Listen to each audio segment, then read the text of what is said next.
Ok, buenos días, queridos estudiantes. Vamos a dar inicio a la clase. Buenos días. Buenos días, profesor. Buenos días, profesor. ¿Qué tal? Buenos días. Voy a compartir.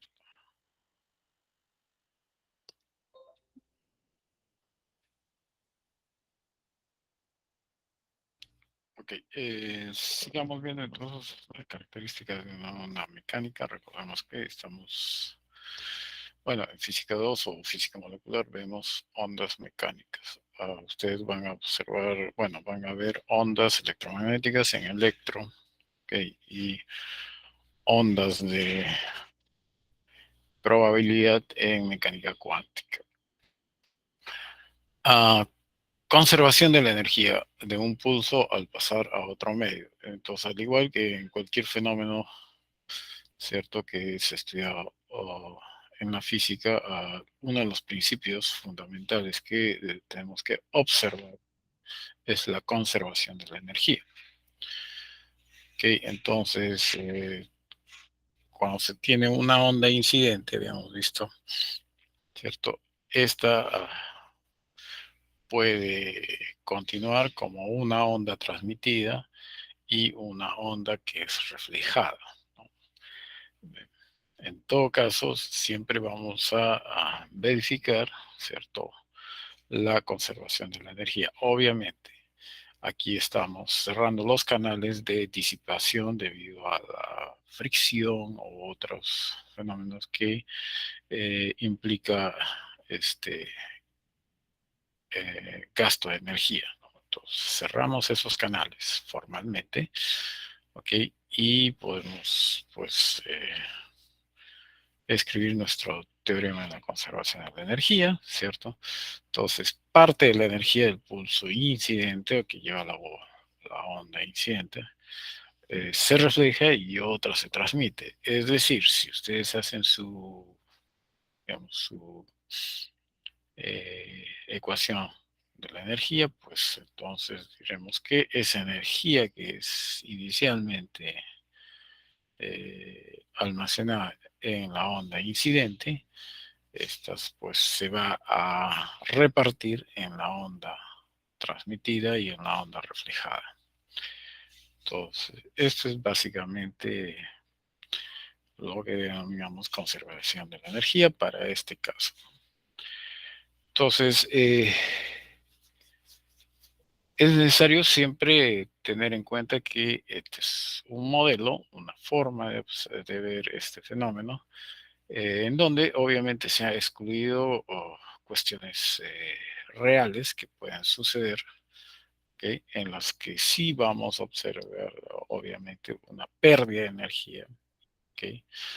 Una energía que recuerden que cuando se transforma en calor, pues es una energía que se disipa y se pierde.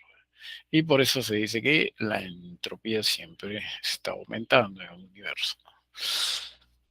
Ok, entonces, eso es importante. Otro de los principios que ustedes van a manejar en todos los fenómenos ondulatorios, mecánico, electromagnético, cuántico, es el principio de superposición. Entonces, si se tiene dos o más ondas, okay, conjuntas que, por ejemplo, en una cuerda se está produciendo, entonces el valor resultante de la función de onda va a ser la suma de las dos ondas.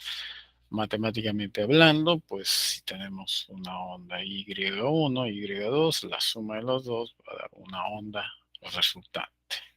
Y que básicamente es la suma algebraica. Ese es el principio de superposición.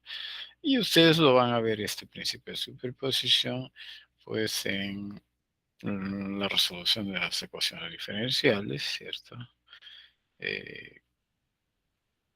Y en todos los casos, hasta en cuántica, ustedes van a ver que este principio de superposición es muy importante. ¿Okay? Digamos, su aplicación es amplia. Y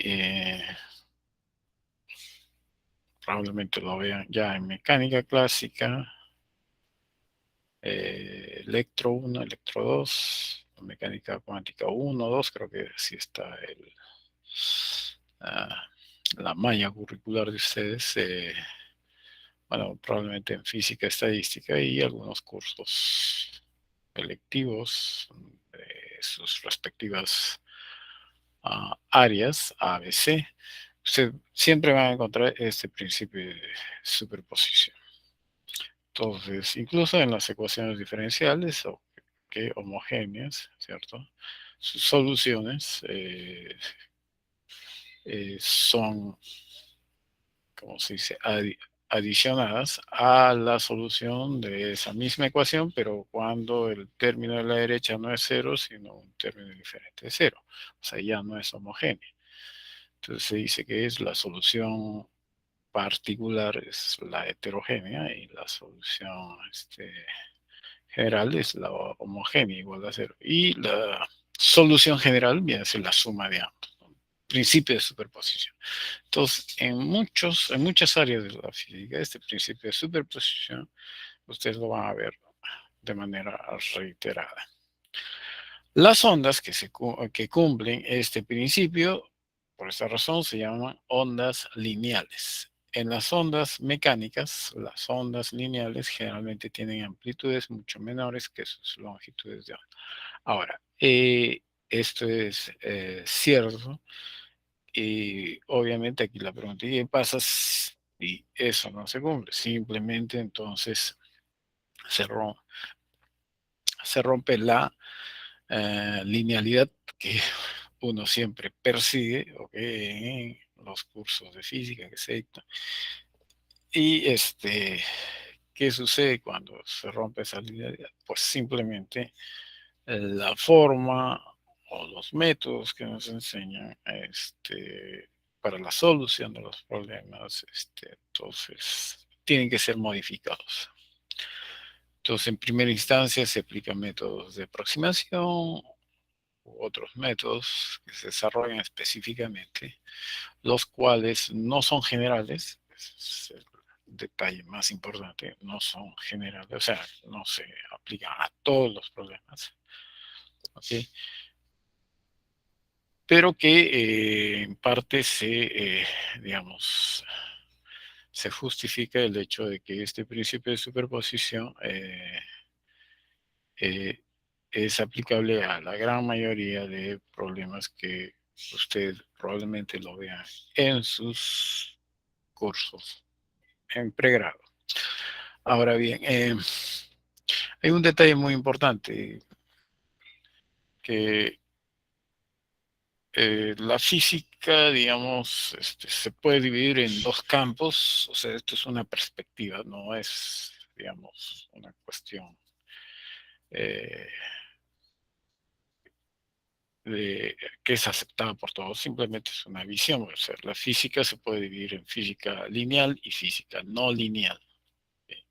Quiere decir que la física lineal trata fenómenos que más o menos tienen un comportamiento lineal y fenómenos que no son lineales.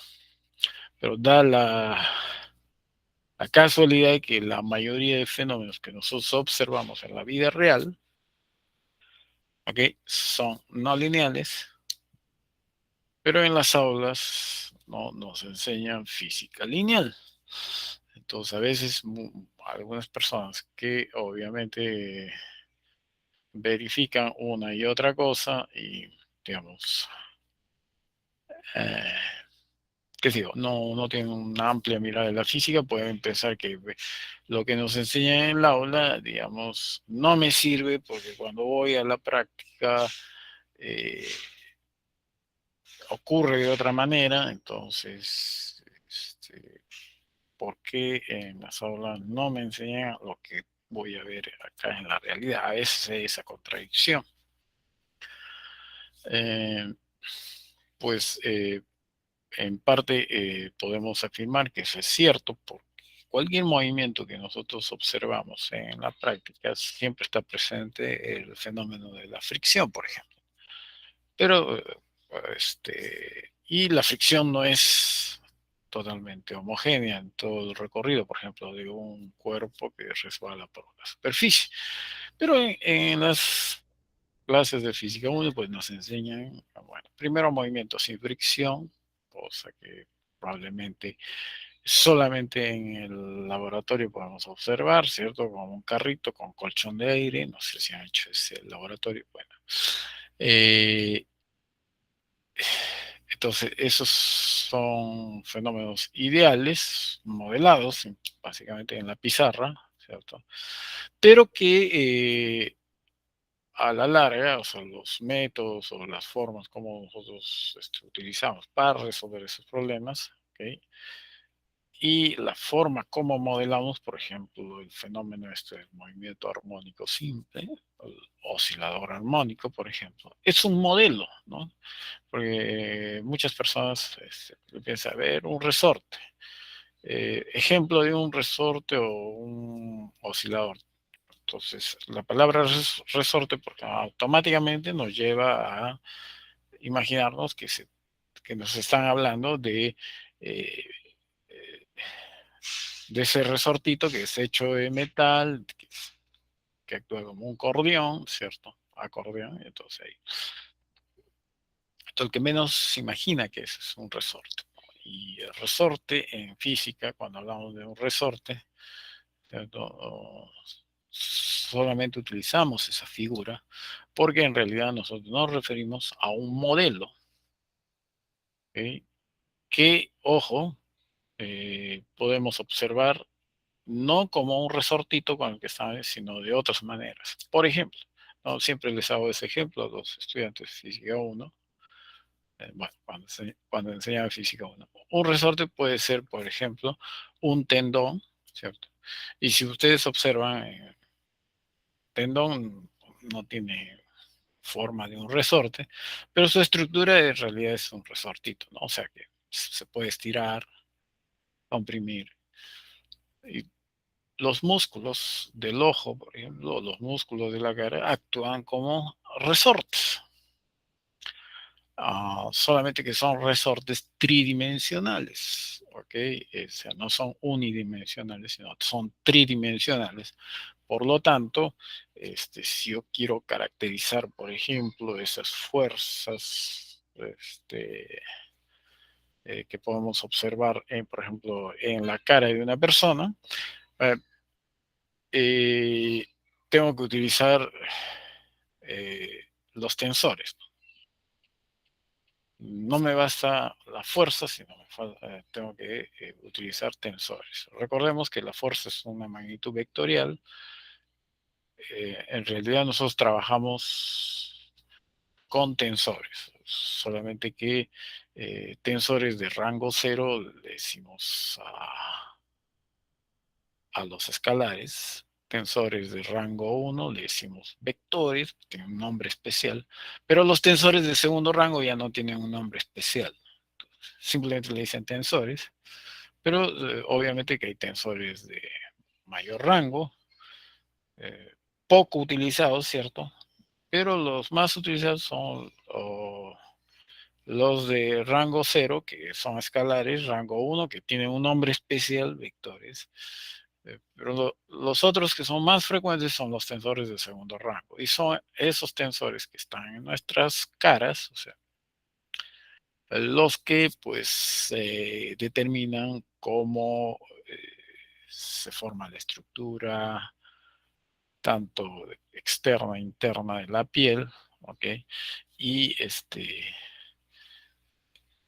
por ejemplo, esa parte de ahí, estos tensores tienen que ser bien conocidos, por ejemplo, por los cirujanos plásticos, ¿no? Porque aquellos que quieren arreglar, por ejemplo, la cara de una persona por medio de la cirugía plástica que le dicen, pues tienen que saber esta, digamos, este concepto de tensor y en el momento de realizar eh, simplemente el hecho de hacer un corte no correcto, ¿cierto? O sea, van a hacer que a la postre, una vez que esa persona digamos, se ha recuperado de la cirugía, pues quede mal porque una parte de la cara está muy rígida, parece un robot, ¿cierto? Entonces probablemente hayan observado personas que han tenido cirugía plástica y tienen esos problemas serios.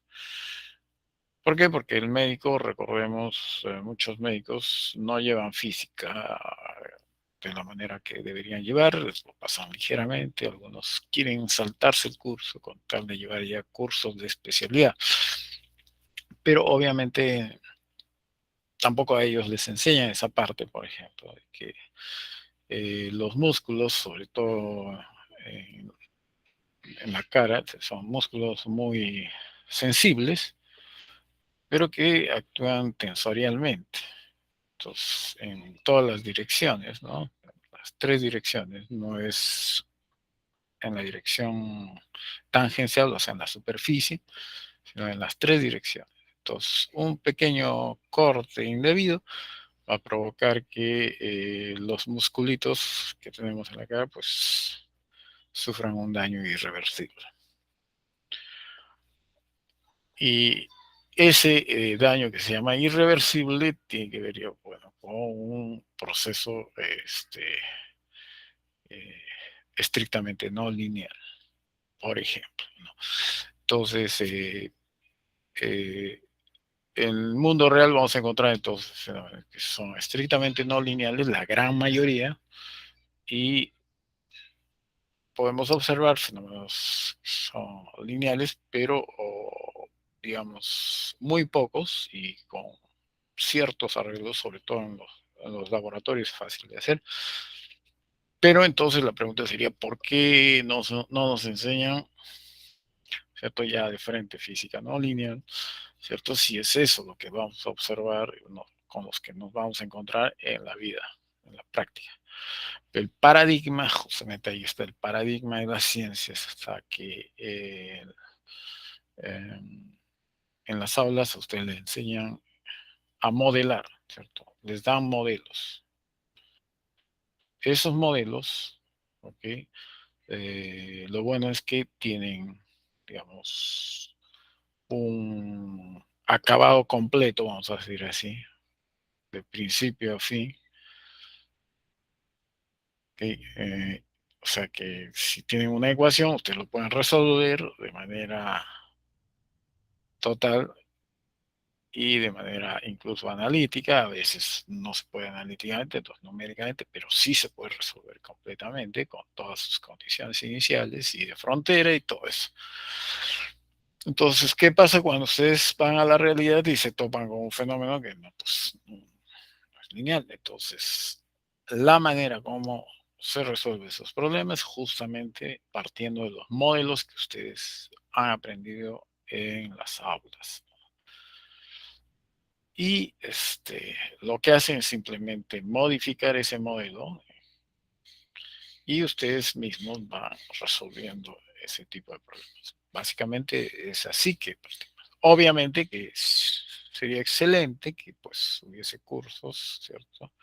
Sobre todo en cursos ya de ciclos más avanzados, o sea, por si de séptimo, octavo ciclo, y a partir de ahí hubiese una parte donde ustedes pudiesen ver fenómenos no lineales, ¿no? O sea, lo que se llama, algunos le llaman sistemas dinámicos no lineales, porque hay sistemas dinámicos que son lineales o sistemas dinámicos no lineales. Y ustedes puedan ver fenómenos que de verdad se observan en la práctica, pero que a veces es difícil de resolverlos. Difícil de resolverlos porque se necesitan herramientas que usualmente no, digamos, no lo desarrollamos en los cursos previos, pero que sí se pueden resolver, o sea, desarrollar digamos, en las clases mismas de este tipo de física, ¿no? La que llamamos física no lineal.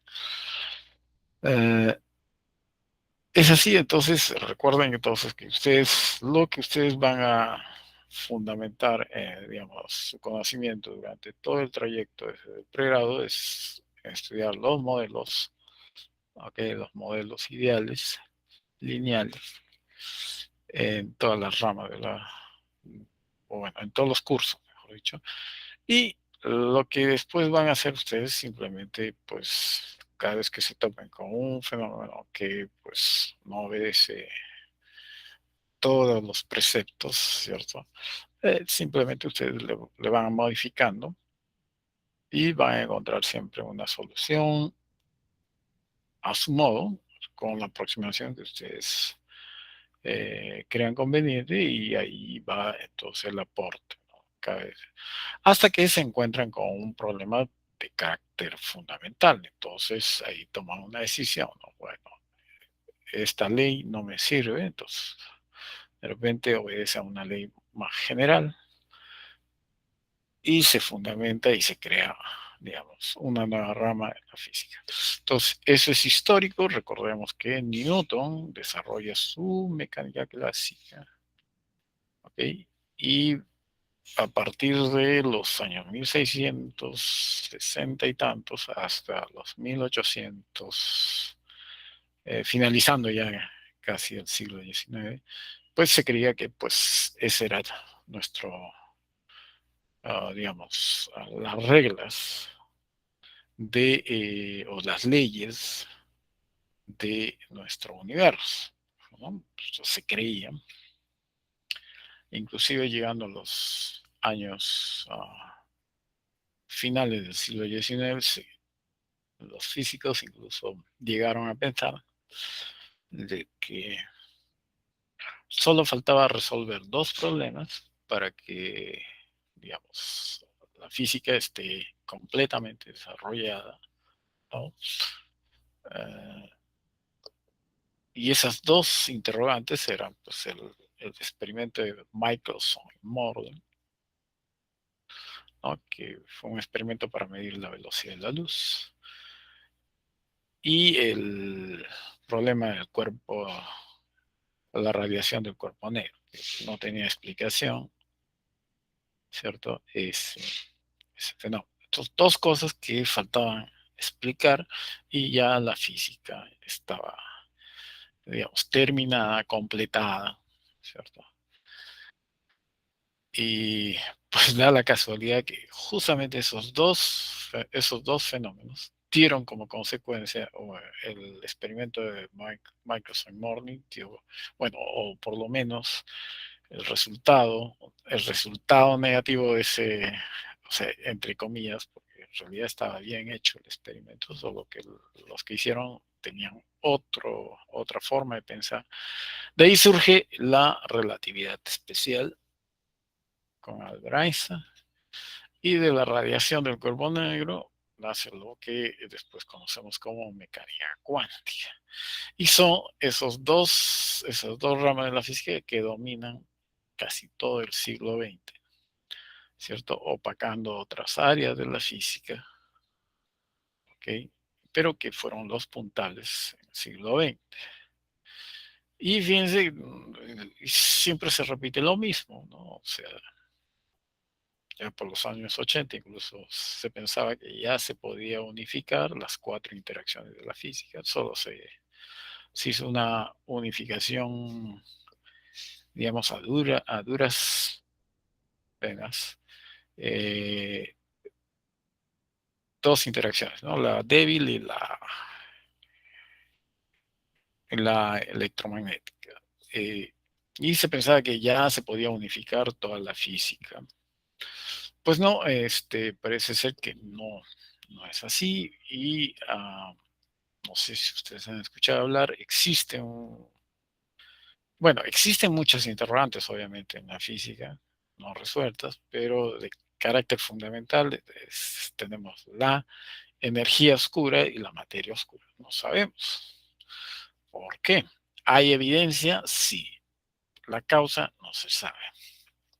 Puede ser que hay que generalizar, ¿no? Así como Einstein generalizó la mecánica de Newton, ¿cierto?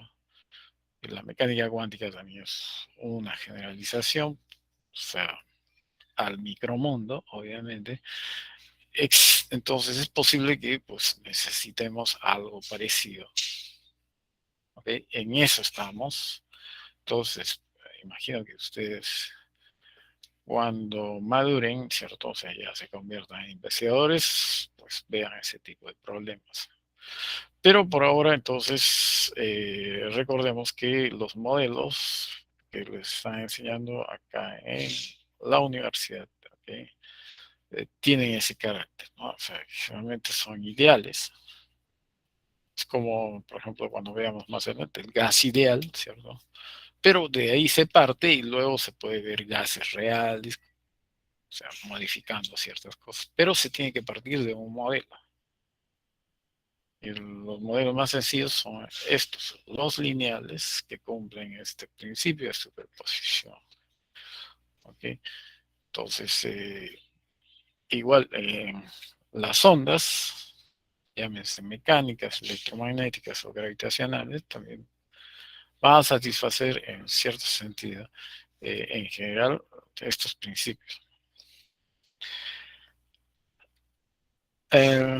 Superposición, entonces, de pulsos, ¿cierto? Acá está gráficamente, tenemos dos pulsos, ¿cierto? Y en todo momento vamos a ver que siempre podemos ver cómo está la suma algebraica de estos dos pulsos de principio a fin. En las figuritas A, B, C y D, por ejemplo, estamos viendo que hay dos ondas que van en direcciones opuestas, o sea, la velocidad con que viaja la perturbación, no los puntos, ¿cierto? No los puntos de la cuerda, sino la perturbación, que viajan horizontalmente en sentidos opuestos, fíjense, se encuentran, forman un solo pulso por un instante y luego siguen sus caminos independientemente. ¿Por qué? Porque estamos postulando el principio de superposición. Entonces, una consecuencia del principio de superposición es que dos ondas progresivas o pulsos pueden pasar una a través de la otra sin que ninguno de estos pues desaparezca o se modifique.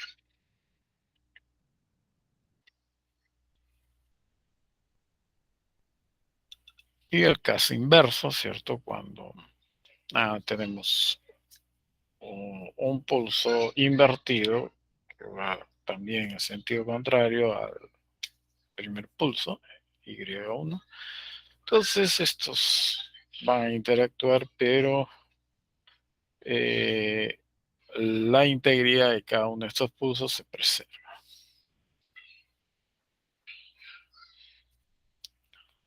Gráficamente, ¿cierto? A propósito, vamos a aprovechar, ahí tienen ustedes la gráfica. Ojo, tienen que tener en cuenta los ejes.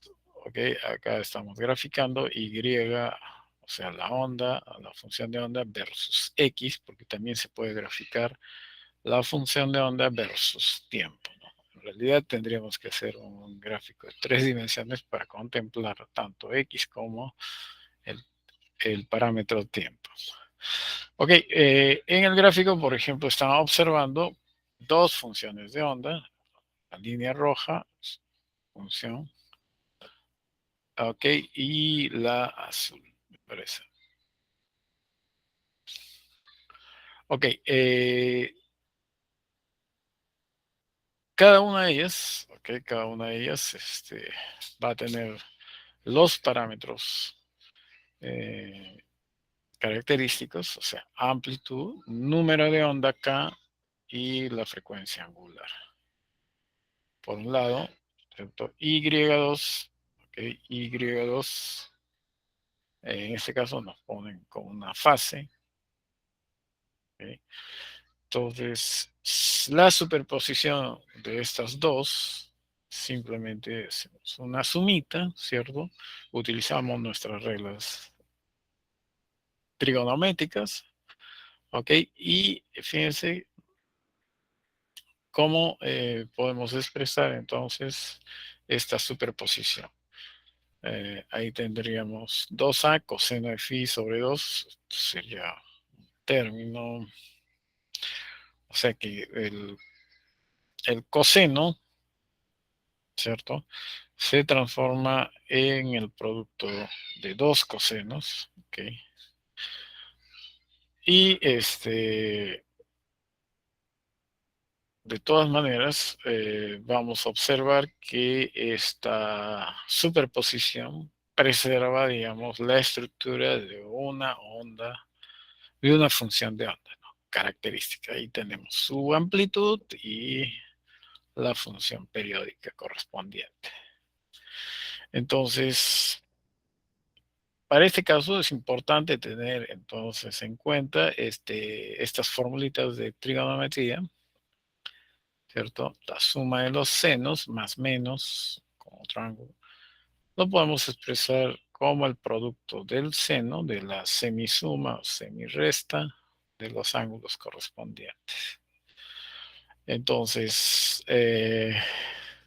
matemáticamente, pues podemos observar que esa superposición no altera, digamos, la forma que tiene la función de onda, que preserva la estructura de una función de onda. Dependiendo entonces de la fase inicial, que la fase inicial puede ser 0 grados, 180 o 60 grados, entonces vamos a tener diferentes maneras de cómo se van a dibujar estas funciones de onda, ¿ok?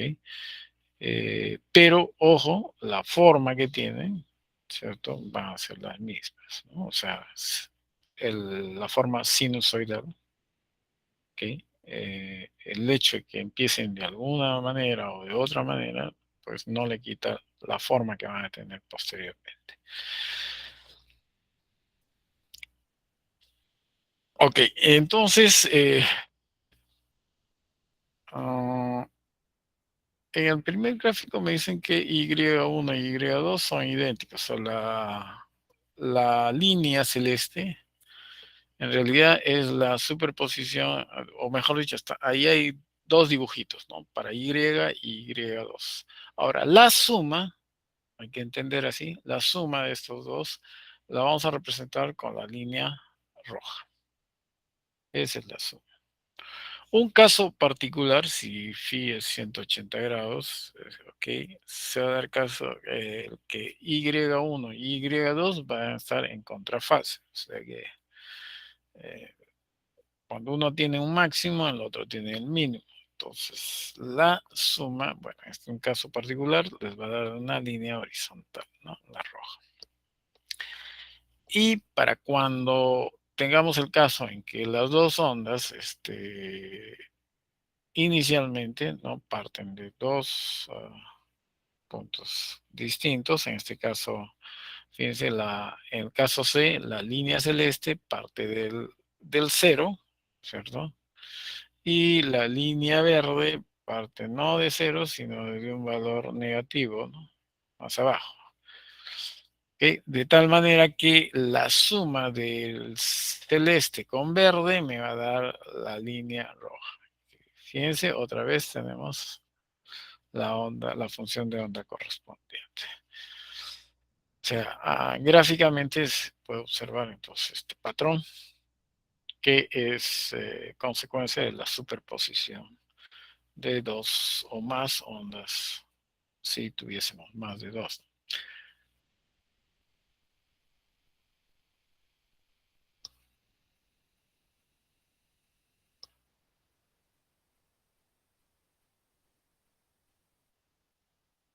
Ok, entonces, estas son algunas características de una función de onda. A ver, acá creo que hay una actividad. Vamos a ver, una actividad. Eh, déjeme mostrar. No sé si todavía está este video. Vamos a ver.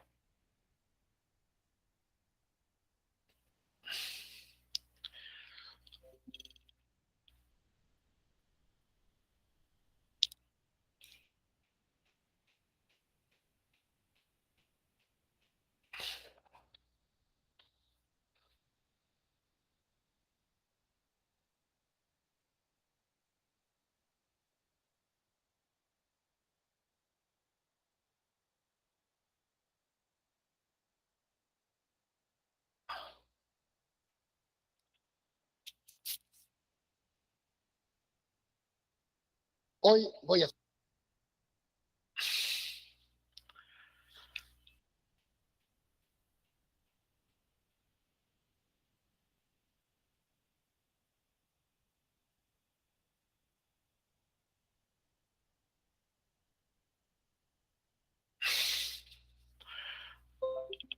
A ver, primero quiero verificar si ustedes pueden escuchar.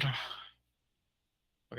Hacer con vosotros un taller sobre ondas, sonido y música. Sí, Soy profesor. Vicente López. Sí puede. Ok, entonces vamos a agrandar un poquito.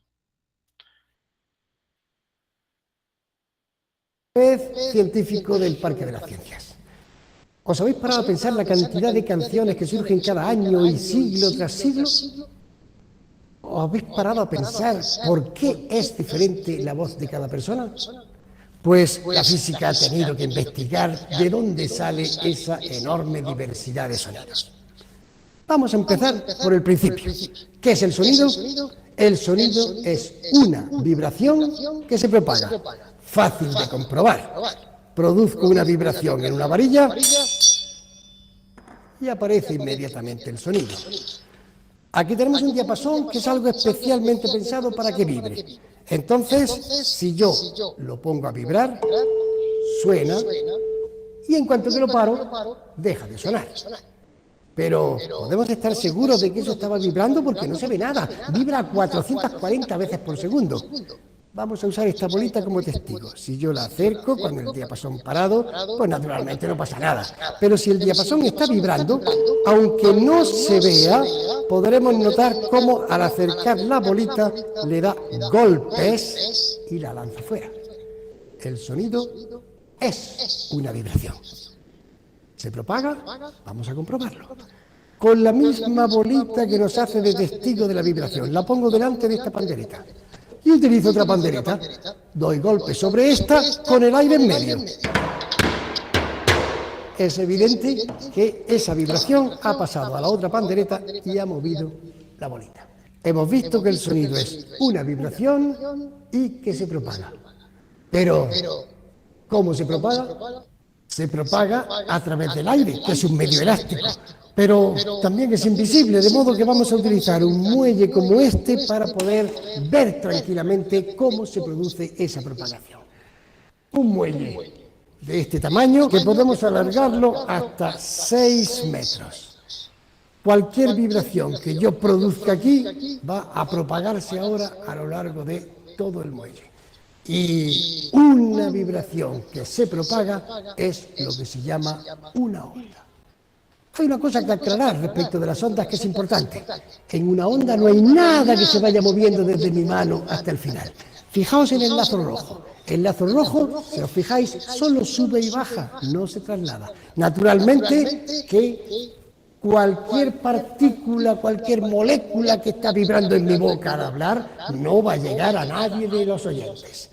Bien, hemos visto entonces que el sonido se propaga como una onda. ¿Cómo se relacionan las propiedades de las ondas con las características del sonido?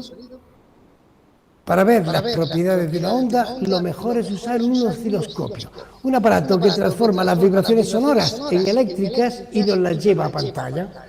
Hoy día tenemos una serie de osciloscopios que se pueden bajar de internet y tenerlas en nuestro ordenador.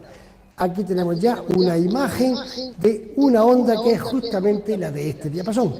Vemos cómo va subiendo y bajando la vibración. Pues bien, la altura que sube y baja es lo que se llama la amplitud de la onda. ¿Y cómo influye eso en el sonido? Pues una onda de muy poca amplitud va a ser una onda de muy poca intensidad, es decir, una onda, lo que se llama en música un sonido piano. Si en cambio hacemos un sonido mucho más intenso, la amplitud de la onda se dispara. Podemos ver que conforme va disminuyendo la intensidad del sonido, va bajando la amplitud de la onda. Segunda característica importante del sonido, el tono o la altura musical. ¿De qué depende que tengamos un sonido más grave, más bajo, o un sonido más agudo, más alto? Pues depende de lo que en una onda se llama la frecuencia, el número de veces que vibra por segundo. Y también podemos verlo muy fácilmente con el osciloscopio. Empezamos entonces a ver cómo es la vibración de esta onda que es más baja, más grave. Contamos. 1, 2, 3, 4 y 5 vibraciones han entrado en pantalla. Vamos a hacer ahora lo mismo con una onda mucho más aguda, una altura musical mayor. Ahora tenemos este otro diapasón que da un sonido más agudo. Y lo detenemos. 1, 2, 3, 4, 5, 6, 7 y 8 veces ha entrado en pantalla. Un sonido agudo significa mayor frecuencia. Un sonido grave significa una frecuencia menor. Pero nos queda algo muy importante por saber aún. ¿Por qué es tan distinto el sonido, aunque tenga la misma intensidad y el mismo tono, de un clarinete, de un piano, de una guitarra, de cualquier otro instrumento musical? Nos falta una última característica del sonido, el timbre, que es bastante más complicado. Para poder explicar lo que es el timbre, necesitamos antes hablar de dos cosas, de los armónicos y de la resonancia. ¿Qué es un armónico? Bueno, cuando cualquier cosa vibra, oscila, como un péndulo, por ejemplo, lo hace siempre con la misma frecuencia, si no cambiamos la longitud. Cualquier cuerda que vibre en cualquier instrumento musical siempre va a dar la misma frecuencia, es decir, la misma nota, si tiene la misma longitud y la misma tensión. Pero ¿solamente esa única nota o puede dar alguna más? Vamos a verlo con el muelle. El muelle es como una cuerda vibrante y está oscilando de esta forma. Esto es lo que se llama la frecuencia fundamental, el tono fundamental. Si, por ejemplo, pudiéramos oír, porque esto fuera un sonido, diríamos que esto es un do de una escala. Pero yo puedo conseguir que el muelle vibre con una frecuencia exactamente el doble y sin embargo se mantiene la onda estable. Ahora hay dos vientres ahí. Pues bien, esa frecuencia es exactamente el doble y sería el do de la escala siguiente. Y esa frecuencia doble es lo que se llama el primer armónico. Pero no solamente eso. Puedo conseguir ahora que vaya con una frecuencia triple. Y esta figura significa el segundo armónico. Y así, en todos los instrumentos musicales se pueden producir los múltiplos de la frecuencia fundamental, que son los armónicos. Hemos visto que los armónicos son los múltiplos de la frecuencia fundamental. Y los instrumentos musicales son capaces de dar muchos de esos armónicos, hasta el undécimo, duodécimo, etc. Esta es una de las claves del timbre. Nos falta la otra. ¿Qué es la resonancia? Casi todo el mundo piensa que la resonancia es lo que se oye al dar una palmada en una habitación amplia. Pero eso es la reverberación. La resonancia es en realidad algo mucho más atractivo. Tenemos este diapasón, lo ponemos en vibración, se oye muy poco, y al aplicarlo sobre la caja, ahora aumenta enormemente la intensidad del sonido. Esto sí es la resonancia. ¿Qué es lo que está pasando aquí? Pues vamos a explicarlo de nuevo con el péndulo. Tenemos un péndulo que, como hemos visto, va a oscilar siempre con su frecuencia fundamental, la única que tiene. Si yo intento que se mueva, dándole con muchísima fuerza con el abanico, no consigo gran cosa. Pero en cambio, si le doy acompasando el movimiento del abanico al propio del péndulo, con mucha menos energía, consigo transmitirle una oscilación muy amplia. Decimos entonces que el péndulo y el abanico están en resonancia, están moviéndose con la misma frecuencia. Eso es la resonancia. Puedo conseguir una cosa, recordemos los armónicos. Si en vez de darle un golpe de abanico cada vez que el péndulo oscila, yo lo hago una vez cada 2, o cada 3, o cada 4, el efecto será menor, pero consigo también resonancia con los múltiplos de la frecuencia. Bien, pues vamos a ver claramente que podemos hacer que esta caja entre en resonancia con esta otra. Estos dos diapasones dan la misma nota, 440 ciclos por segundo. Golpeo este. Y es el otro el que estaba vibrando. Se ha transmitido por resonancia las vibraciones a esta otra caja. Pero hace falta que la frecuencia sea exactamente la misma. Si yo ahora le cambio la frecuencia al diapasón poniéndole estas pesitas, notamos ahora que la nota es distinta. Claramente, la frecuencia es distinta. ¿Habrá resonancia? Nada. Este ya no resuena. Así es que ya sabemos exactamente lo que es la resonancia. La transmisión de una vibración de un cuerpo a otro si coinciden las frecuencias o sus múltiplos. Hemos visto las dos claves para entender el timbre, los armónicos y la resonancia. Ahora podemos ya explicar exactamente qué es el timbre. El timbre depende totalmente de cómo resuenen la frecuencia fundamental y los distintos armónicos en la caja de resonancia. Esta, por ejemplo, que tiene una forma cuadrada, está pensada para que resuene prácticamente solo con esa de los 440 ciclos por segundo. Si cogemos esta de 64, mucho más grave, intentamos que suene en esta caja, no hace nada. Pero sobre la guitarra sí que sigue sonando muy bien. ¿Qué es lo que pasa? Pues que la guitarra no tiene una forma cuadrada, tiene una forma mucho más general en la que hay distintas dimensiones, en las que puede vibrar las distintas frecuencias múltiples que hemos visto que son los armónicos. Pues bien, depende de cómo resuenen esos armónicos para tener un timbre u otro. Esta cajita de música sin caja de resonancia casi no se oye nada. Vamos a aplicarla sobre la guitarra. ¡Qué maravilla! Y en cambio si la ponemos sobre una lámina metálica, también suena, pero muy distinto. Notáis claramente la diferencia, son timbres distintos.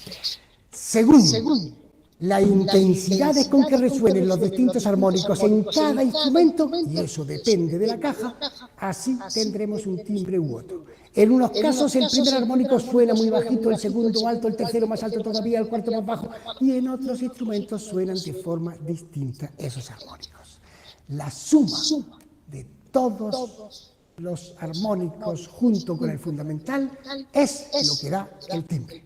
Y podemos verlo con el osciloscopio como hicimos antes. Merece la pena que lo veamos de nuevo con el osciloscopio, porque la forma de la onda va a cambiar totalmente al sumarse a la fundamental los diferentes armónicos y será distinta la forma de la onda de cada uno de los instrumentos. Por ejemplo, vamos a coger el diapasón.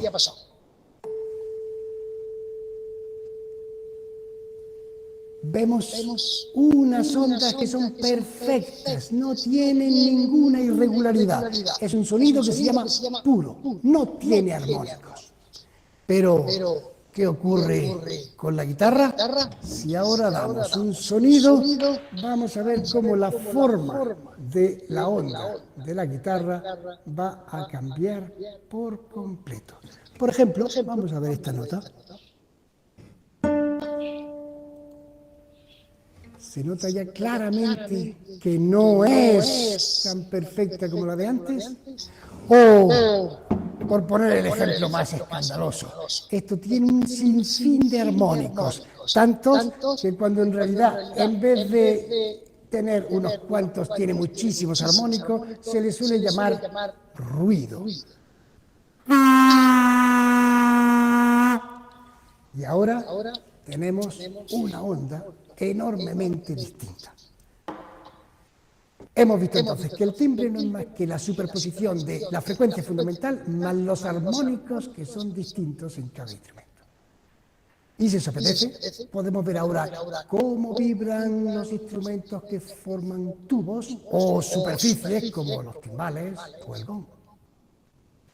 Cuando tenemos una superficie que vibra para producir un sonido, tenemos la misma situación que tenemos en el muelle. Unos puntos van a estar vibrando, los vientres, y otros se van a quedar quietos. Lo podemos ver muy fácilmente con esta lámina en la que vamos a espolvorear sal fina, lo más fina posible, espolvoreamos bastante, porque veremos cómo en los puntos en donde hay vibración, los granos de sal van a saltar y van a irse y acumularse en los puntos en donde no hay vibración. Lo más bonito es hacerlo con un arco de violín y producimos la vibración. ¿Cómo salta? Parece que están bailando, realmente están bailando esos granos de sal, pero se forman unas figuras preciosas, unas simetrías en las que estas líneas son los puntos que no vibran en absoluto. Claro que si habéis fijado, en los timbales no suenan siempre de la misma forma. Si yo coloco el dedo en un punto o en otro, suena distinto. Al poner aquí el dedo, he obligado a que este punto no vibrara y por eso aquí se acumuló la sal. Ahora vamos a tocar en este otro punto para obligar a que ese sea el que no suene y producimos una nueva vibración. El sonido es distinto y la figura simétrica es completamente distinta, tan bonita como la anterior. ¿Y cómo suenan en un tubo? En los órganos tenemos tubos sonando. Aquí vamos a conseguir que nos entre el aire dentro del tubo, poner dentro de este tubo metálico un poco de tela metálica enrolladita para que se caliente.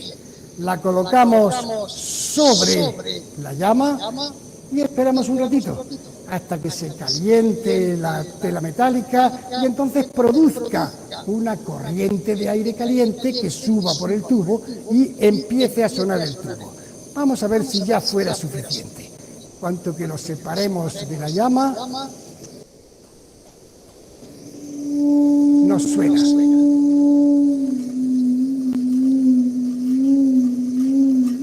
Con eso quería ver que la longitud del tubo es lo que determina la nota musical.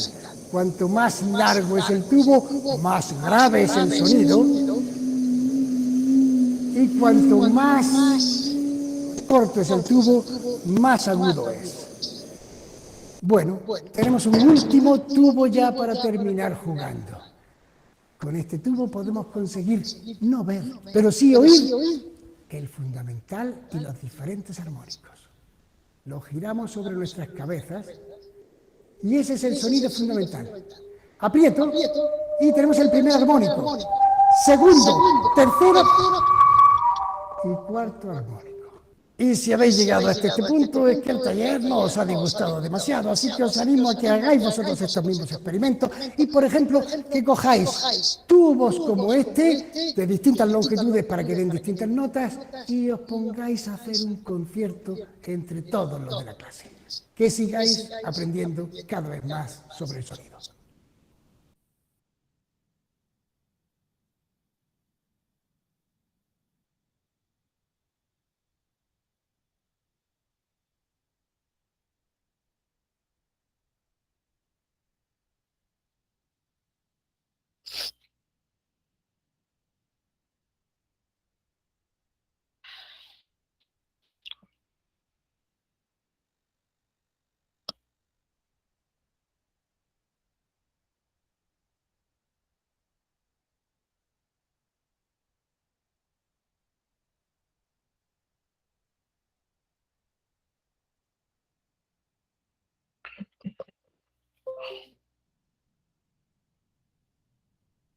Ok, entonces, esta es una actividad que ustedes lo pueden volver a ver. Creo que no sé si es exactamente el mismo porque la figura no corresponde, pero básicamente es observar el video, hacerse la pregunta y contestar a las preguntas.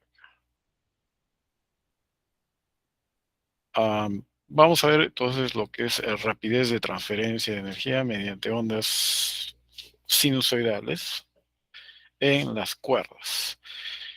Recordemos que las ondas mecánicas, así como las ondas electromagnéticas, almacenan energía. ¿Ok? Entonces, esta energía, digamos, es, digamos, se va de un lugar a otro gracias a que existe un medio el cual se ha perturbado. Ok, en este caso sería la cuerda. Ok, en el caso del sonido, como mencionaba el señor del video, es las moléculas de aire. Ok, entonces el pulso transfiere energía, entonces, digamos, bueno, por el gráfico que se está mostrando, como en los dos gráficos, ¿cierto? Ahí tenemos una pesita y que se ha colgado. Ok, entonces el pulso va a transferir una energía a ese objeto que se encuentra suspendido en un inicio, me imagino, en reposo. Eh, y todo lo que va a provocar es pues que esa masa suba y luego de repente baje. Entonces ahí se va a gastar digamos, una parte de esa energía, ¿cierto? Recordemos entonces que el sistema, en este caso la masa, se encuentra en reposo, ¿cierto? Cuando se acerca el pulso, entonces va a sufrir, digamos, un cambio, ¿no? Un salto. Regresa probablemente a su mismo lugar. Entonces, ¿cómo se produce esa transferencia? Pues de energía, entonces va a ser por medio del trabajo que realiza en este caso la cuerda. El trabajo de la fuerza sobre el punto extremo de la cuerda, que se traduce entonces en un movimiento de sube y baja, eh, es lo que en realidad al final, ¿cierto?, va a producir la onda. Bueno, es simplemente para ver cómo se genera una onda. Ahora, ¿cómo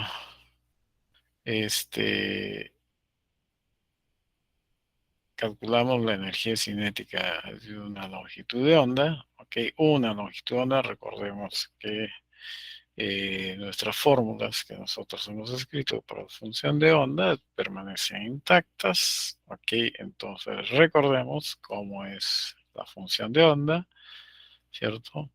Que básicamente me da la información del desplazamiento, la posición de un elemento, en este caso de la cuerda. Entonces, si le saco la primera derivada, recordemos la primera derivada, la velocidad, ok, el valor máximo, porque ahí va a quedar el coseno o el seno, el valor máximo de estas funciones, recordemos, en módulo es igual a 1, ¿no? Si no le ponemos módulo, pues vamos a tener o 1 o menos 1. Ok, y entonces aquí tenemos la energía cinética de una longitud de onda, ¿ok? Y la energía potencial correspondiente. La suma de estos dos debería darnos la energía total de eh,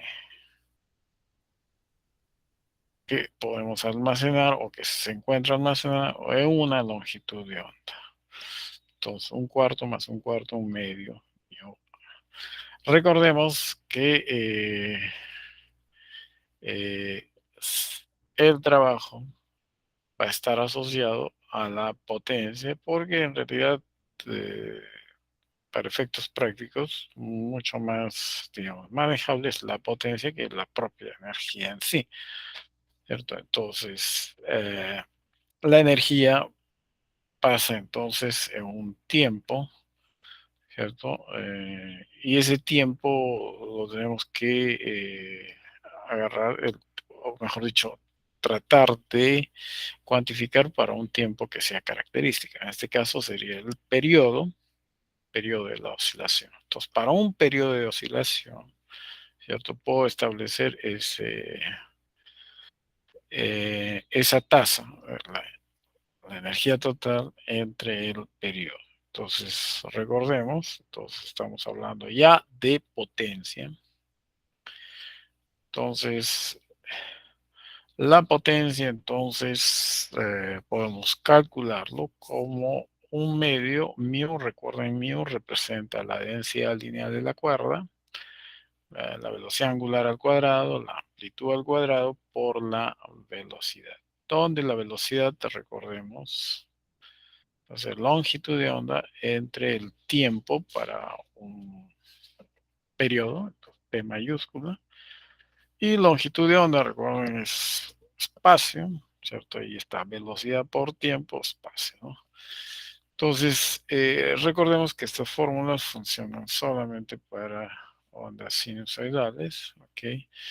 Eh, la estructura de esta fórmula básicamente no va a cambiar siempre y cuando las ondas sean mecánicas, cumplan el principio de superposición y sean ondas lineales, ¿ok? Entonces, esta es una fórmula general para ese tipo de ondas. Eh, se puede deducir, ok, se puede deducir estas fórmulas a partir de la segunda ley de Newton, agarrando un pedacito de la cuerda, haciendo su diagrama de cuerpo libre, y se puede llegar incluso a encontrar incluso la ecuación de onda y todo eso. Ok, es una manera también de observar, fíjense en el dibujo de la parte inferior acá, justamente al ver este pedacito de cuerda que se está designando con D sub m, si ustedes analizan solo ese punto material, vamos a decir así, punto material, ok. Entonces vamos a ver que las fuerzas a lo largo de la horizontal, línea horizontal, se cancelan, solo la vertical va a haber un desequilibrio, por eso es que ese punto va a subir o va a bajar. ¿Okay? Entonces, ese tipo de ondas, me olvidé de mencionar, ese tipo de ondas se conoce como ondas transversales también. A veces en la literatura ustedes van a encontrar ese nombre transversal, porque el movimiento de los elementos, en este caso de la cuerda, son perpendiculares a la velocidad de propagación de la perturbación, o sea, de la onda, ¿no? Que es horizontal en este caso. Estás simbolizado por esta flechita roja. Y el movimiento oscilatorio del elemento de la cuerda es vertical. Por eso se dice a veces ondas transversales, ¿no? También tiene esa denominación.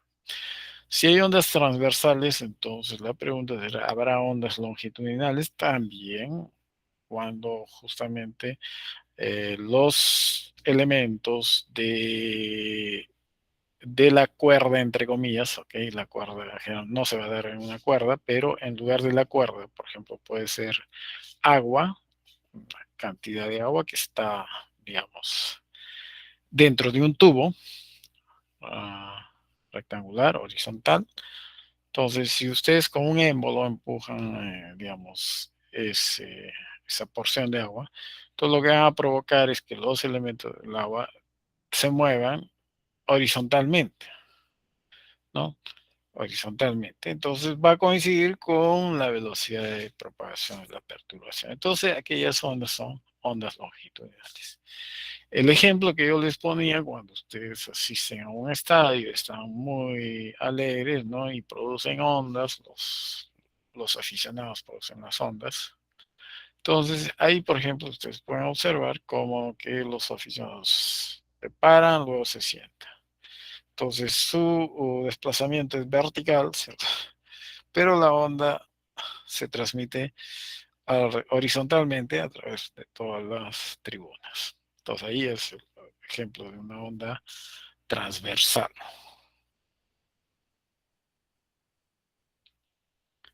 Ok, vamos a ver entonces, de a pocos, o sea, vamos a tratar de reforzar la primera parte, ¿cierto?, de ondas mecánicas, y vamos a resolver algunos problemas para que fijemos, ¿cierto?, en nuestra memoria algunas fórmulas esenciales, básicas, con las que podamos familiarizarnos aún más con estos conceptos. Ah, ahora vamos a ver este ejemplo.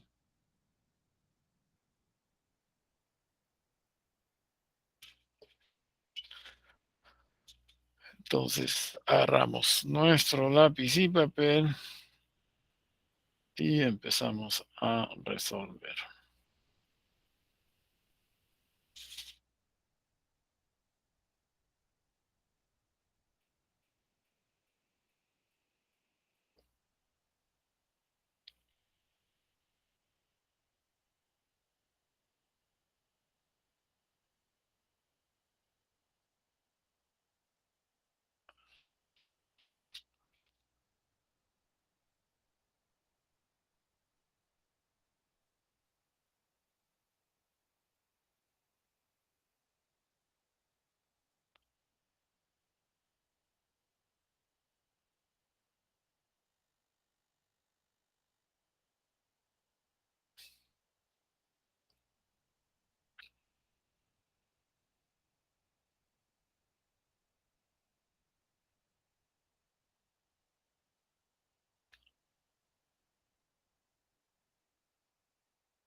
Ok, me parece que este ejemplo 3 es referente justamente a lo último que hemos visto. Creo era como un ejemplo. ¿Cuál es el? Ok, una cuerda tensa tiene una densidad lineal, datos, ok, kilogramos por metro, pues densidad lineal, que está bajo una tensión, o sea, me dan la tensión, entonces si tengo la densidad lineal y la función, puedo calcular la velocidad de propagación, rapidez de propagación, que automáticamente, entonces la primera es cuánta potencia se debe suministrar a la cuerda para generar ondas sinusoidales a una frecuencia, ¿no?, de 60 Hz y una amplitud de 6 centímetros. Entonces, me parece que es la aplicación de esta última fórmula, potencia, necesito la rapidez. Si me dan la amplitud, elevo al cuadrado, omega, si es que mu es dato, omega al cuadrado, que no me he percatado si es que tengo. Oh, ok, con la frecuencia. Ok, la frecuencia, entonces ya está la primera fórmula. A ver, digo la primera parte, la segunda. Ahora, la misma cuerda de transferir energía a una rapidez, o con una rapidez de ser de 1 por 10 al cubo o watt. ¿Cuál debe ser la amplitud requerida si todos los otros parámetros permanecen iguales? Ok, va, es factible. Ok, a ver, resultados. Es por si acaso la respuesta, cual puede ser que no esté del todo correcto, ¿cierto?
La A sí está bien. Sale 511,64. Ok, entonces está redondeado, entonces la respuesta, 512 watts. Recordemos watts, joules por segundo, entonces, energía por unidad de tiempo.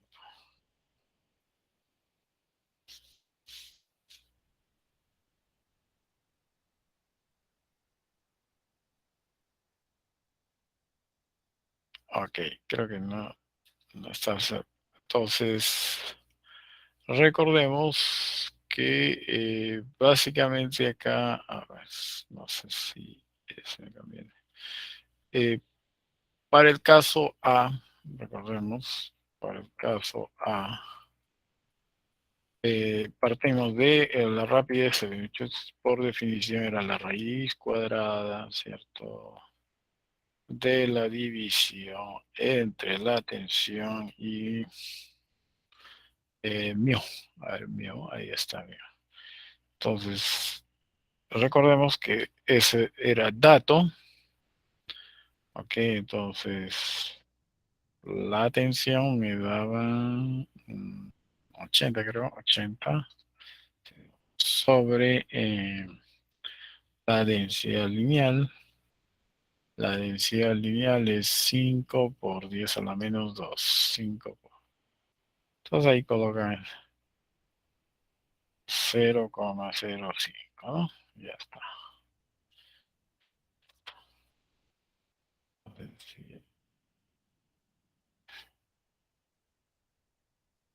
Y básicamente hacer esa división, a ver, 80, 16, raíz cuadrada 4 de 100, 10, 40, si no me acuerdo, 40 metros por segundo. Ya tenemos eso. Aquí por un lado. Acá mismo vamos a poner coma. Ok. El omega, ¿cierto? La otra magnitud que yo necesito es este omega. Por definición, ese omega, si es a través de la frecuencia, es proporcional a la frecuencia, solo tiene que multiplicarle por pi, f, listo. Y damos entonces 2pi por la frecuencia, ¿no? La frecuencia en este caso es 60 Hz. Ya está. 120 por pi. Pi es 360. Ok, 368. Vamos a ver. Vamos a poner en nuestra calculadorita. A ver. El pi multiplicado por 120. O 376,99. Entonces, vamos a ponerle 377. Y las unidades radianes sobre segundos, ok. 2pi rad segundos. ¿No? ¿Qué más? Nada más. Ok, entonces ahora sí aplicamos potencia igual. La formulita acá, esta formulita, vamos a copiar, ahí está. Parece que era aplicación de esa fórmula. Ok, ahí está.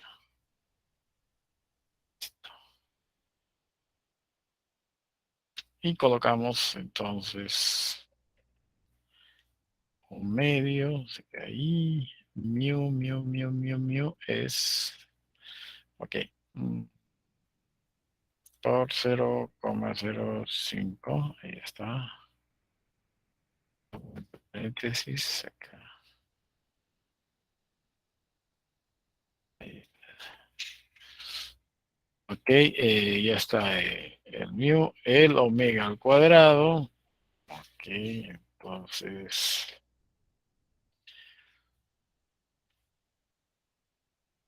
esto elevado al cuadrado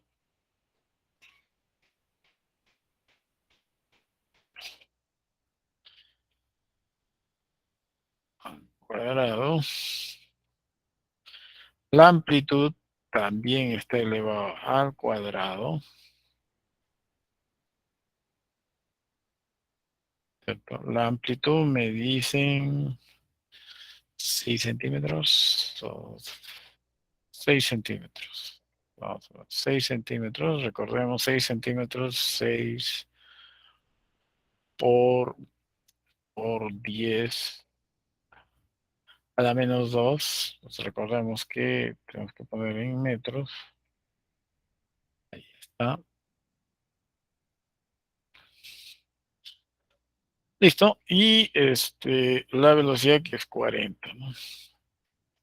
Entonces, según su compañero, está bien. Entonces, vamos a redondear a 512 watts. Redondeado ya. Ojo, redondeado. Entonces, ese sería entonces nuestra respuesta. Listo. Ok, en la segunda pregunta es referente a ahora la misma cuerda debe transferir energía a una rapidez de 1000 watts, ¿no? O sea, 1000 joules por segundo. ¿Cuál debe ser la amplitud requerida? Ok, entonces básicamente es esta fórmula acá. Entonces, para el caso B, vamos a poner subíndice P para decir la... Ok, entonces vamos a establecer la potencia.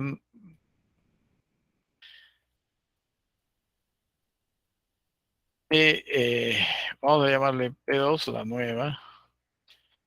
Y la anterior es... ok, si a este le llamamos P, bueno, a este le vamos a llamar P1, pues ya, no P1. P1. Simplemente... mm,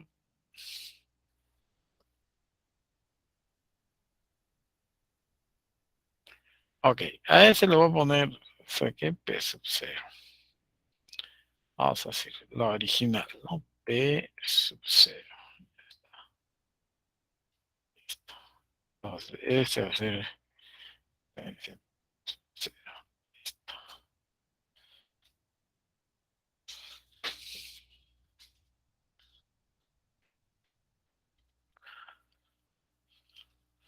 Y ponemos nuestro, simplemente así. Acá vamos a poner todo eso acá.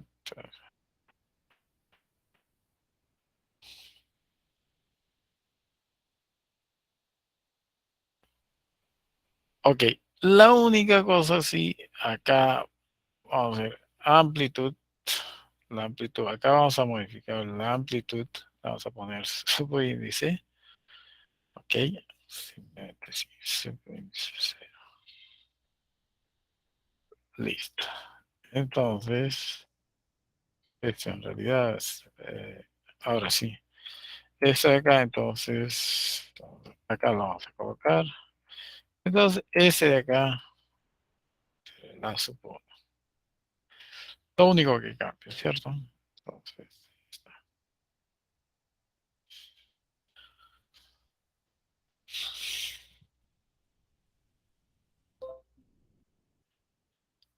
Ok, porque el resto no cambia según el problema. Entonces, básicamente era ese. Entonces, vamos a poner 24. Ok. Entonces, esto va a ser igual. Ponemos nuestro quebrado y hacemos lo que siempre hacemos. Ok. Entonces, anulamos esto, igual estos dos, igual estos dos, la velocidad también. Y solamente nos quedaría los términos ahí. ¿Cierto? Entonces ahí tendríamos A1 al cuadrado. Y acá tendríamos el a sub 0 al cuadrado. Listo. En realidad sería esa. Entonces, ¿qué es lo que nos están pidiendo? La amplitud. Entonces, a ver, ponemos lo siguiente. Entonces, una flechita. Ahí está la flechita. Entonces, de acá, de esta expresión, ¿cierto? Puedo llevar este acá, ¿cierto? Así, listo. Entonces, esto lo ponemos. E sub 1 se queda ahí. Esto vuela. Y vamos a... No, a ver, ¿qué es lo que tengo que despejar? Es A sub 1. Ok. Ojo, tengo que despejar A sub 1. Entonces, a ver, A sub 1, que está elevado al cuadrado. Estos términos de acá ya no necesito. Bueno, el A sub 0 iría a multiplicar con P sub 1. Ok, entonces no me sirve mucho esto. Ok, entonces el A sub 1, despejamos A sub 1. Escribo entonces P sub 1, P sub 1. Pero ojo, voy a adelantarme, entonces voy a poner ahí la raíz cuadrada, pues, ¿no? Porque A1 está elevado. P sub 1 multiplicado por A sub, ahí.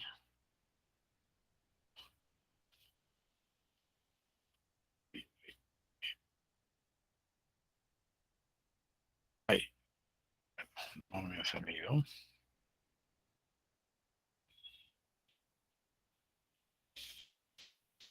Ok, es el... No sé qué pasa. Y hagamos, vamos a retroceder en el tiempo. No sé qué ha pasado. Ok, entonces despejemos. No me permite.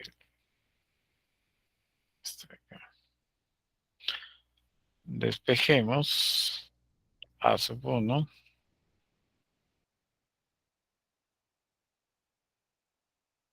Igual. Bueno, va a aparecer A sub 0 ya. Vamos a suponer que ya la raíz cuadrada ya.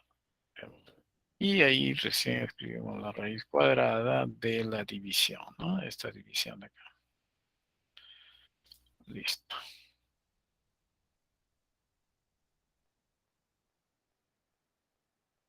Entonces reemplazamos los valores. Ok.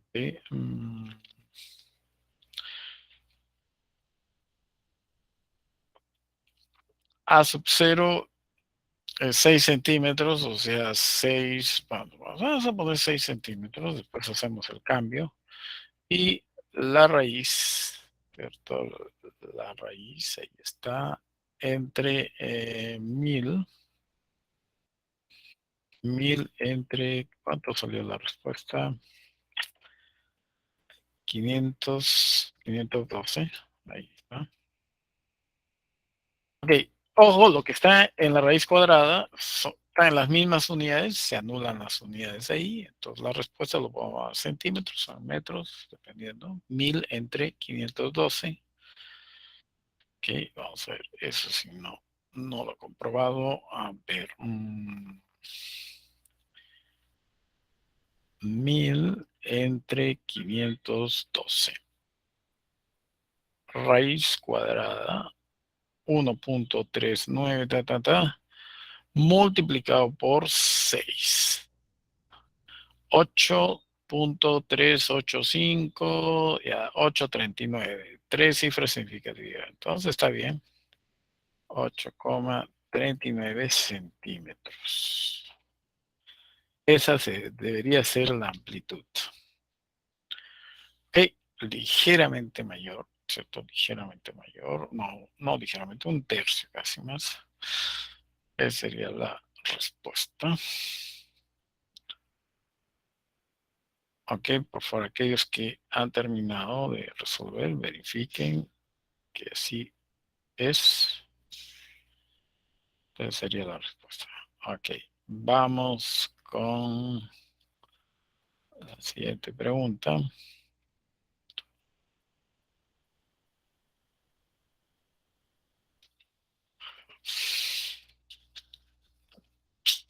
Ok, ciertas ondas transversales en una cuerda tienen rapidez o una rapidez de 8 metros por segundo, una amplitud de 7 centímetros y longitud de onda igual a 32 centímetros o 0.32 metros. Las ondas viajan en dirección menos X negativa. A propósito, esto es importante, o simplemente ahora lo van a ver porque en sentido, o sea, hacia la izquierda, vamos a decir, ¿no? Y en T igual a 0, el extremo X igual a 0 de la cuerda tiene su máximo desplazamiento hacia arriba, o sea, la amplitud, ¿no? O sea, el pico de la onda. Entonces, justo cuando X es igual a 0 y T igual a 0. Entonces, condiciones iniciales. Entonces, pregunta. Bueno, la primera es calcular la frecuencia, el periodo y el número de onda de estas ondas. Ok, recordemos entonces que la primera pregunta es simplemente lo que debemos tener a la mano, los datos, y con los datos generar lo que vamos a necesitar para luego poder probablemente escribir la función de onda, ok, que es justamente el ítem B. En el ítem C, una vez que hemos descrito la onda matemáticamente, calcule el desplazamiento transversal de una partícula, ¿cierto? En X igual a 0,36 metros en el instante de tiempo T. O sea, nos están dando los valores de las variables de la función de onda y obviamente tenemos que dar como resultado un numerito, ¿no? El desplazamiento. Y por último, ¿cuánto tiempo debe pasar después de 0,15 segundos para que la partícula en la posición 0.36 metros vuelva a tener su desplazamiento máximo hacia arriba? Ahora, ojo, la pregunta dice para que la partícula, o sea, otra vez en esa misma posición, recordemos que la partícula, ¿cierto? Lo que va a cambiar, ok, lo que va a cambiar de la partícula es su posición vertical, no horizontal. Entonces, el X036, ya tenemos el X, ok. Entonces, tenemos que esperar un tiempo para que esa partícula o esa porción en este caso, eh, del medio que es perturbado, puede ser una cuerda, entonces, digamos así, se encuentre en la parte máxima, o sea, en el vértice de las ondas, ¿ok? Entonces, de tal manera que es el tiempo que nos pide, o sea, ¿qué tiempo tiene que pasar después de 0,15 segundos, ¿ok? Para que esté en esa posición. Ok, entonces... vamos a desarrollar entonces esto antes que se nos gane el tiempo. Ok, lo primero entonces es que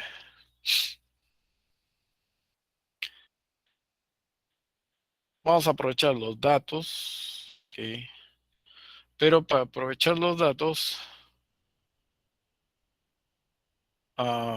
hay que recordar algunas fórmulas. Por ejemplo, B es igual a la longitud de onda por la frecuencia, si es que tengo algún dato con lambda o f o b, entonces por reemplazar. ¿Qué otra cosa me tengo que acordar? Que el periodo es igual a 1 sobre f, o sea, si tengo f, puedo tener periodo. Ok, la otra cosa que tengo que tener en cuenta es el número de onda, que es K. Hay muchas maneras de escribir K. Vamos a recordar con 2pi sobre, a ver, 2pi. Longitud de onda. Longitud de onda, muy bien, gracias. Pues, por solamente longitud de onda. Sí. Longitud de onda es en metros, o sea, ahí tendría 1 sobre metros. Como X está empresado en metros, se cancelarían las unidades. Ok.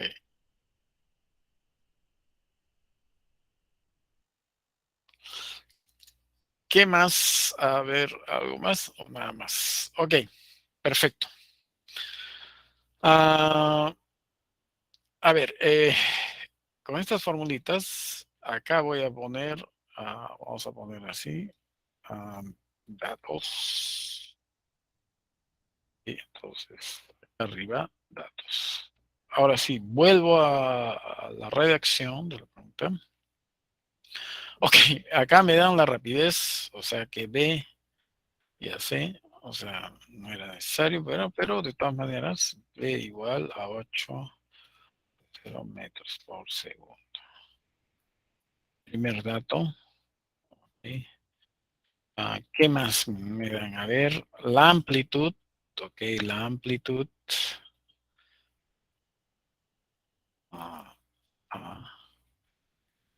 Ese dato de la amplitud está en metros, o sea, 7 centímetros. Ahora ya entendí. 0,07. Vamos a poner test. Ok. Metros. Y algo más vi, no sé cuál era. La longitud de onda. Ok, la longitud de onda es. Ok, la longitud de onda es entonces lambda igual a 0,032 metros. ¿No me equivoco? Sí, listo. O sea, puedo ya así. Ok. Entonces, con estos datos,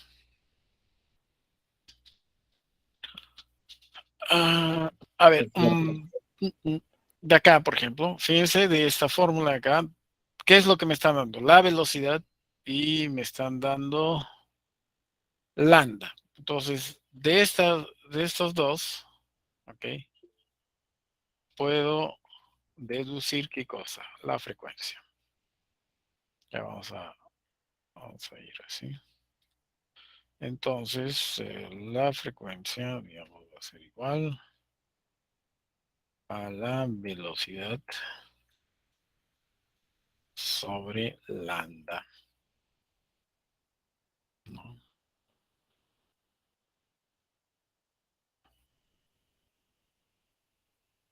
Listo. Entonces, lambda copio. Y ponemos ahí. Listo. Entonces, ese es 8 sobre 0,032. Igual.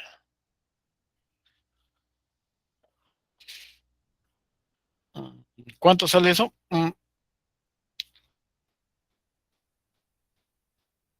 Sería 8, 1, la octava de 8, 1, la octava de 32, 4, un cuarto, 0,25, pero ahí está elevado, entonces 25.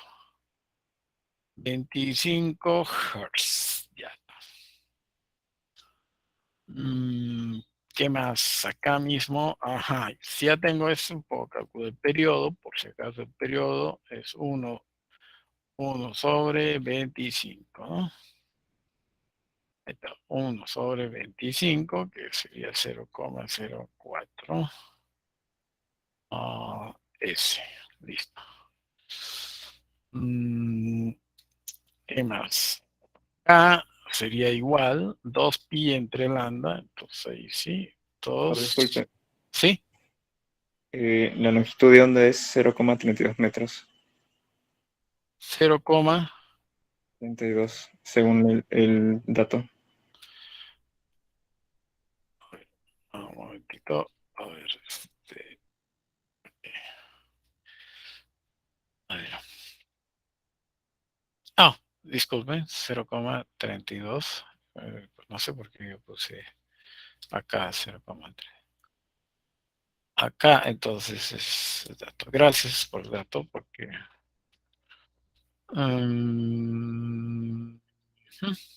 ok, ojo, ese 0,32 lo puedo escribir como 32 por 10 a la menos 2, creo que eso es lo que había hecho. 8, octava de 8, 1, octava de 1 cuarto por 10 a la menos 2 en el denominador pasa al numerador, entonces ahí es 25. O sea, la respuesta esta de acá está bien. Vamos a poner con 3 cifras significativas, ahí está 25. Bueno, ya está. 1 sobre 25, por favor. 1 sobre 25, entonces ahí tenemos, solamente estamos verificando acá. Ok, 0,4 y 2pi, 2 multiplicado por pi, dividido entre lambda, que es 0,32. Vamos a ver si es exacto, 19,63.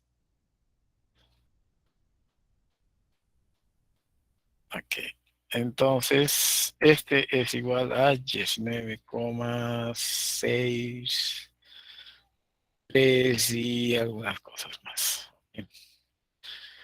Por ahora no vamos a dar respuestas definitivas, bueno, vamos a utilizar esas. Ok, entonces básicamente es esto lo que nos pedía, me parece. Frecuencia, periodo, número de onda y todo lo demás. Eso es lo que vamos a hacer. Ahí está, la frecuencia, el periodo y el número de onda. Ok, escriba la función de onda. Ahora sí, vamos a lo crucial. Entonces, este va a ser A. Entonces, este de acá, vamos a darle un poquito más de tamaño para que ustedes lo puedan observar. Listo. Ahora vamos B. Ah, recordemos entonces, voy a recurrir entonces a mis apuntes. A ver por dónde está la ecuación de onda. Para no volver a hacer, creo que está al inicio. Ok.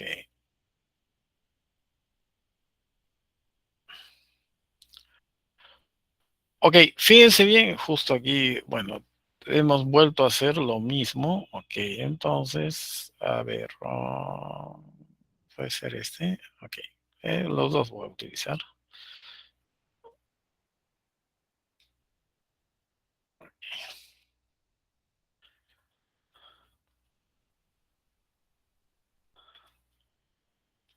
Vamos a utilizar entonces los dos, obviamente. Vamos a hacer los cambios. Ok. Fíjense bien, una cosa importante. Ok, ¿dónde está? Esto, ahora sí, quiero que presten atención. Acá dice menos X. Ok, entonces, esta es muy importante que ustedes lo vean. Las ondas viajan en la dirección menos X.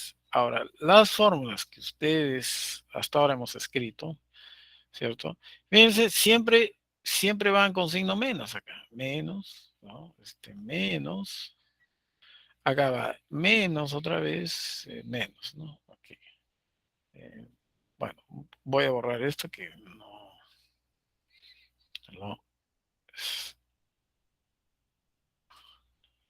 Ok, ahora sí, su atención por favor. Ahora, ojo, aquí la onda, ojo, cada vez que ustedes ven KX menos, X sobre lambda menos, quiere decir que la dirección de la propagación de la onda es hacia la derecha.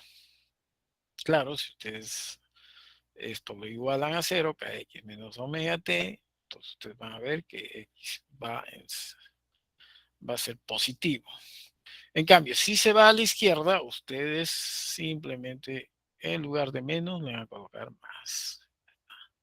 Y acá la otra fórmula igual más. Eso es lo único que realmente no lo hayamos visto, pero ahora a raíz de este problemita nosotros vamos a recordarnos, ¿cierto?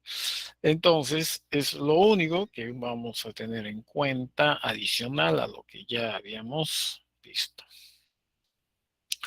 Ok, aquí tienen entonces dos formulitas, ok, con las cuales ustedes van a trabajar.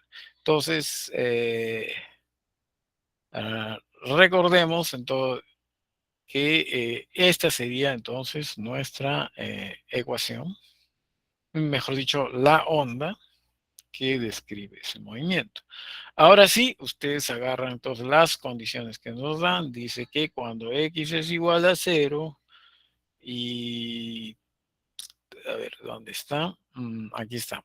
Entonces, y en t igual a 0, el extremo x igual a 0, o sea, t0, x0, tiene su máximo desplazamiento hacia arriba. ¿Ok? Entonces vamos a poner x0, t0. Entonces aquí x0, t0 queda phi, tiene su máximo desplazamiento. Entonces, ojo, ustedes pueden utilizar este de acá. Disculpen, se me acaba la batería.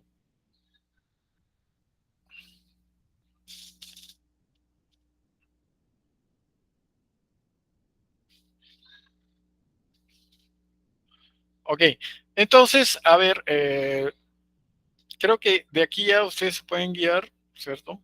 Pueden realizarlo. O sea, pongan x igual a 0, t igual a 0, eso tiene que, y de 0, 0, le tiene que dar igual a a.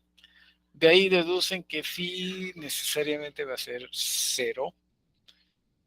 ¿Okay? Y ya tienen ya su onda terminada. ¿Okay? Entonces, ahí terminamos. O sea, ustedes lo que van a hacer es esto. Ustedes le ponen 0. 0 también. ¿Sí? Entonces, este va a ser 0, este también va a ser 0, 0, 0, 0. ¿Sí? Y tiene su máximo, ahí está. Entonces, ¿sí cuánto vale? 0. ¿Ok? Entonces ya nuestra función de onda, ojo, esta es condición inicial. ¿Ok? Condición inicial. Insert. Vamos a poner la flechita. Ok. Ojo, esta flechita indica que estoy tomando las condiciones iniciales. Entonces de ahí deduzco que automáticamente, entonces, así vamos a hacer así.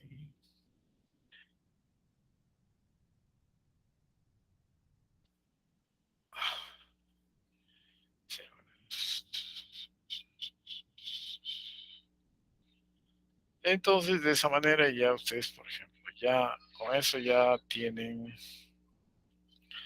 la ecuación, pues, o sea, no la ecuación, sino la función de onda totalmente. Claro, ¿no? Sí.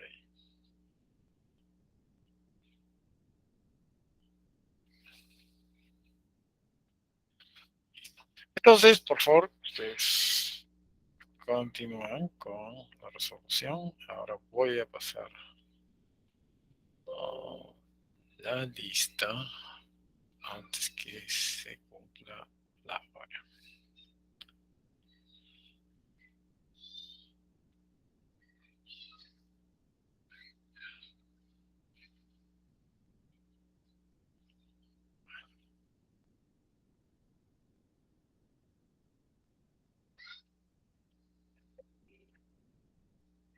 Ok, a ver, Alvarado.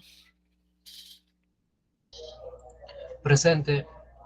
Ok, gracias. Alvarado. Asensio. Profesor, disculpe, mi compañera Asensio comunica que se le el flujo eléctrico, que no puede conectarse a la clase, pero sí estaba. Ok. Barrera. Presente. Gracias. Briceño. Presente, profesor. Gracias. Calero. Presente, profesor. Gracias. Condori. Presente, profesor. Gracias. Chupica. Presente, profesor. Chura. Presente. Gracias. Coloma. Presente. Córdoba. Presente. Gracias. Desposorio. Desposorio. Ok, creo que dijo presente. Me parece. Bien. Félix. Ok, gracias. Félix, presente. Fernández. Fernández. Garriazo. Presente, profesor. Gracias. González. Presente. Gracias. Ibaceta.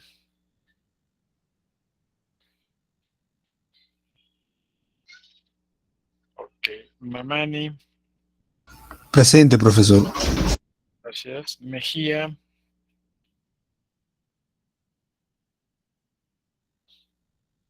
Monzón. Presente, profesor. Gracias. Noa. Presente, profesor. Gracias. Ochoa. Presente, profesor. Gracias. Onofre. Presente, profesor. Gracias. Ortiz. Presente, profesor. Gracias. Otaiza. Presente, profesor. Gracias. Porras.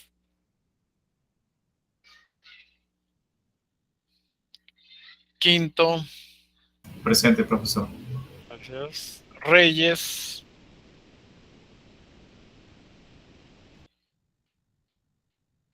Sánchez y Nostroza. A mí, presente, profesor. Sánchez Vega. Presente, profesor. Gracias. Surco. Presente, profesor. Vargas. Vargas. Ok.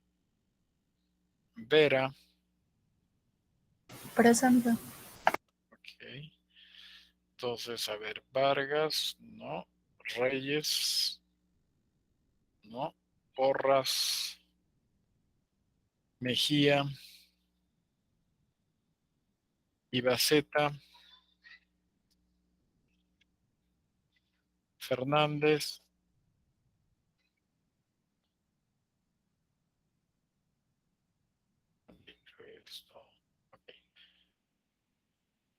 Ok, chicos, nos vemos el día viernes a las 12.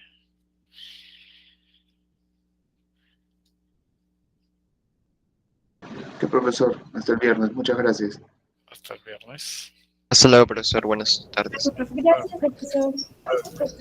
Hasta luego, profesor. Hasta el viernes, profesor. Buenas tardes. Hasta luego, profesor.